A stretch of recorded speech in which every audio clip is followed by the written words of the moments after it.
Hey guys, welcome back to another video. In this video, I'm going to be talking about trading pieces and exchanges in chess. So basically, there's a few misconceptions about trading pieces. Usually people think if they're ahead in material, then they're gonna just trade off everything, and they just abandon all the other rules in chess about trying to keep a good position and all that, because all they think about is the material that they're ahead in or position. And also you gotta know when to trade pieces. If you have a good piece, like a good bishop, for example, then you don't want to trade it for a bad bishop, or a good rook versus a bad rook. If you have the bad rook, you want to trade it for the good rook. So I'm going to talk more about this stuff later. So let's get started. Okay, so in this first position, white has a bishop on over here next to the king. I think that's h6 or something. So basically that is kind of annoying over there. And you might have noticed that this bishop on e7 for black, it's not really doing anything. But this bishop on h3 is h6 is going to be kind of annoying for black, because that thing is very active. It has a big diagonal that it's patrolling, and it's also patrolling the black castle. So what black wants to do is probably trade the bishops off by moving his bishop here. And now white, he doesn't have any way to retrieve the bishop. If white takes this knight, that's even worse for him, because now black has a nice active bishop on g5.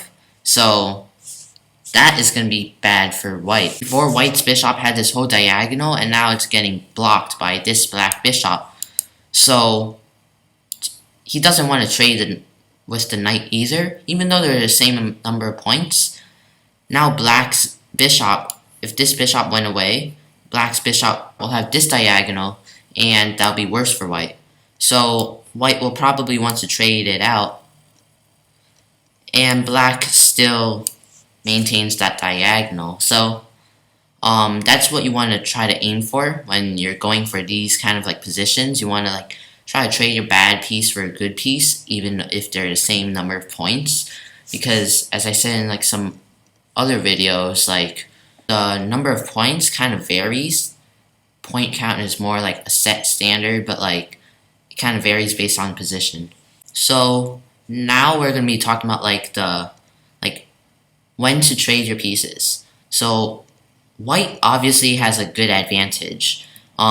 He's up a pawn, and basically some amateurs, they might be wanting to trade off all the pieces because they heard that you want to trade off everything, so it kind of simplifies the position.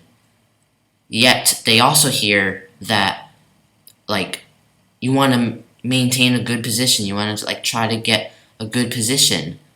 So those two ideas somewhat contradict in some people's minds. So what you want to do is you want to trade, but you don't want to trade too often, where you're trading your good piece for a bad piece. White is up a pawn here, but let's say white wants to take this knight. That's not very smart, because this knight is way more active. This knight is in the center and it's controlling so many squares, versus this knight on f6, the black knight, is not doing anything. So you don't want to do that. So instead, what you want to do here is probably move your bishop to d3.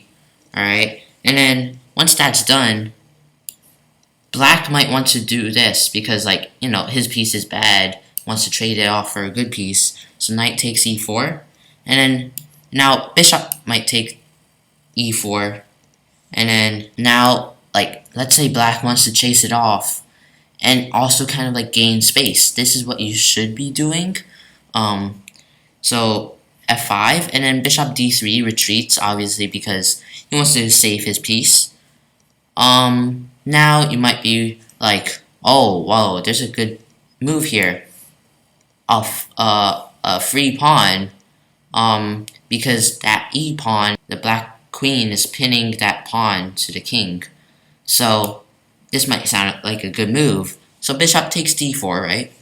But then white might have this, and black's queen has to move away from this file, so can't really pin this piece anymore. I mean, it can move up here, but like the white knight will take this pawn, and it's gonna fork the king and the queen.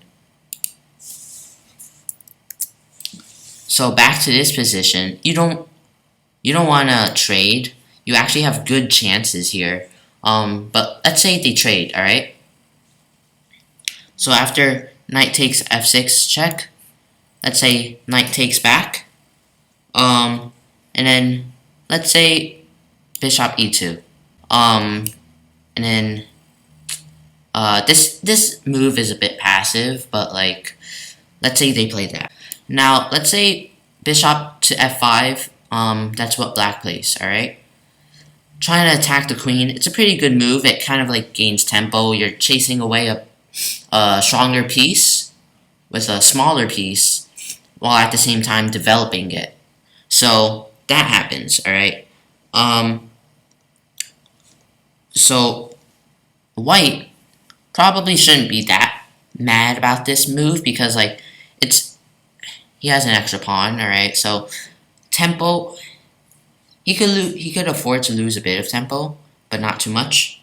So let's say white moves his bishop to d3, and this is okay because here he could trade because his bishop on e2 was pretty bad. It wasn't really doing anything. So now here he might want to trade instead of moving his queen away. So now let's say bishop takes d3 back, and then queen takes d3, and then both sides castle on the king side. And then let's say black moves to c6.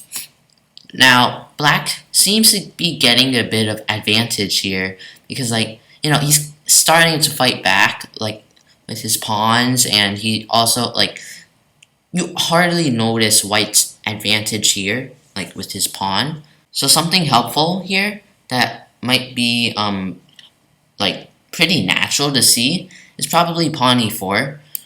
This kind of like gains space for white, kind of like pressures black a bit, and that's what white wants to do. All right, you shouldn't be looking for trades like all the time when you're up material.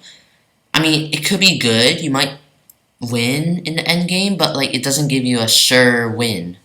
Like you gotta continue playing as if you never had that advantage.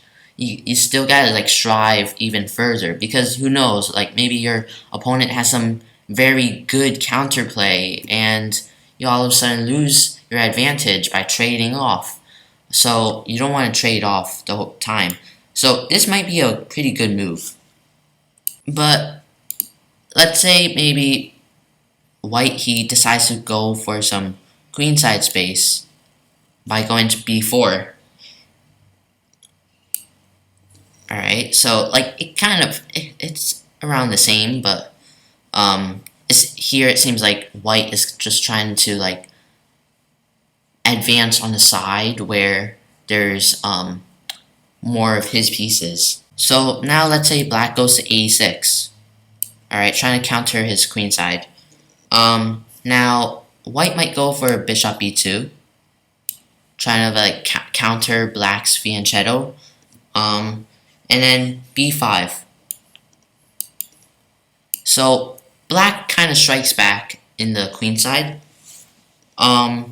White probably should have played a4, alright? Trying to counter on the queen side back, like counter his black's counter.